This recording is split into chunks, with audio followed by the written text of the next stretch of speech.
Bonjour, imaginez un peu un monde où l'IA gère les agendas, conduit les voitures et prend des décisions qui peuvent changer des vies.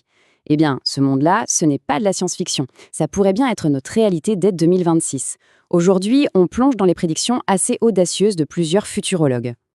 Alors, pour bien comprendre cette révolution, on va suivre un parcours assez logique. On va d'abord s'intéresser à la croissance explosive de la technologie elle-même. Ensuite, on verra comment elle s'invite dans notre quotidien, comment elle transforme la société, et enfin, comment elle redéfinit les grands équilibres mondiaux. Ok, commençons par le nerf de la guerre, l'argent. Pour vraiment saisir la vitesse à laquelle l'IA avance, il faut jeter un œil aux sommes absolument colossales qui sont investies. 500 milliards de dollars. C'est un chiffre qui donne le tournis, hein. Et attention, ce n'est pas le budget global de toute l'industrie. Non, non, c'est l'investissement pour un seul et unique projet d'infrastructure américain, un projet baptisé Stargate qui a démarré début 2025.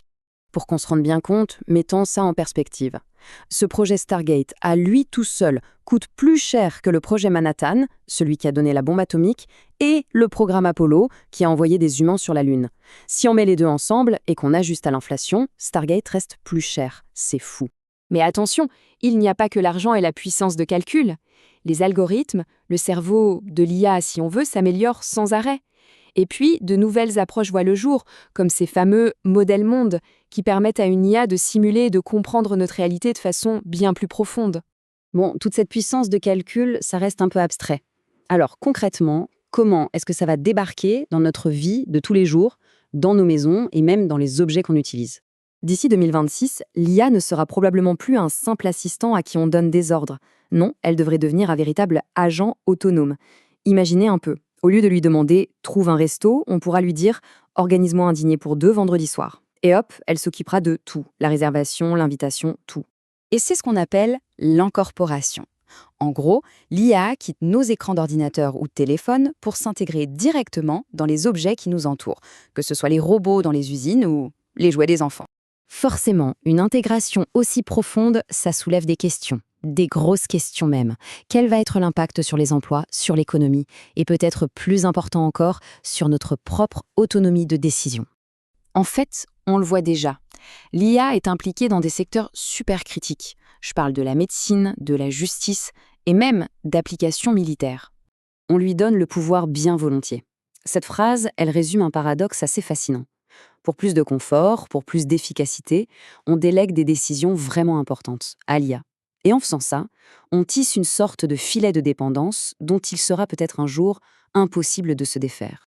Et ça porte un nom, la perte de pouvoir graduelle. L'idée, c'est qu'on cède le contrôle petit à petit, sans même s'en rendre compte. Ce n'est pas une prise de pouvoir hostile, c'est une adoption volontaire. Bien sûr, cette transformation a un coût social. Le remplacement de certains métiers, on l'a déjà vu avec les grèves des scénaristes à Hollywood en 2025, eh bien ça risque de s'étendre à plein d'autres secteurs. Et ça va forcément nourrir une résistance sociale de plus en plus forte.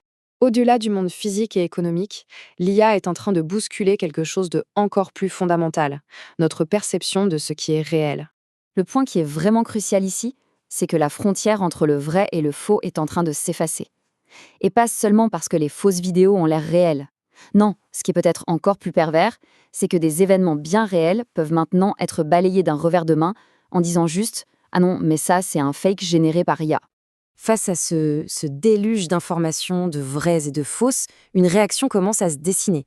Certains experts parlent d'une fatigue informationnelle, une sorte de ras-le-bol qui pourrait nous pousser à nous détourner un peu des réseaux sociaux pour revenir vers des sources d'informations plus fiables, plus humaines. Allez, on prend encore plus de hauteur. L'impact de l'IA ne s'arrête pas à nos sociétés. Il est en train de redessiner la carte de la découverte scientifique et il pourrait bien bouleverser tout l'équilibre géopolitique mondial. En science, la progression est limpide. Au début, l'IA aidait les chercheurs. Maintenant, elle commence à devenir chercheuse elle-même, en proposant des hypothèses. Et l'étape d'après, c'est qu'elle devienne si puissante qu'elle soit peut-être la dernière et la plus importante de nos inventions. Cette course à la suprématie de l'IA, ce n'est pas qu'une histoire de logiciel. Elle a un cœur battant, un point névralgique bien physique sur la carte du monde. Taïwan. Et la raison est toute simple. Une seule et unique entreprise taïwanaise, TSMC, fabrique la quasi-totalité des puces électroniques les plus avancées du monde. C'est le cerveau matériel de toute l'IA moderne. Le destin de cette boîte est donc devenu un enjeu géopolitique absolument majeur. Ce qui nous amène à la toute dernière question, et c'est peut-être la plus critique de toutes. À mesure que l'IA devient super intelligente, est-ce qu'on est préparé aux conséquences? Et surtout, qu'est-ce qu'on peut faire? Une chose encourageante, c'est que les discussions sur les risques de l'IA ne sont plus réservées à quelques experts. Maintenant, ça se passe dans les plus grandes institutions internationales, comme l'OCDE ou même l'ONU. La prise de conscience est là. Pour gérer ce risque, l'histoire nous donne un bon exemple. En pleine guerre froide, les grandes puissances se sont mises d'accord pour interdire les armes biologiques. Pourquoi? Parce qu'elles ont compris que cette technologie était tout simplement trop dangereuse pour exister. Eh bien, la même logique commence à s'appliquer à l'IA. En 2026, on sera donc face à une technologie d'une puissance sans précédent. Alors, est-ce que ce sera notre plus grande réussite ou notre dernière erreur? Finalement, la réponse ne se trouvera pas dans la machine. Elle dépendra de la sagesse collective qu'on saura, ou pas, mettre en œuvre.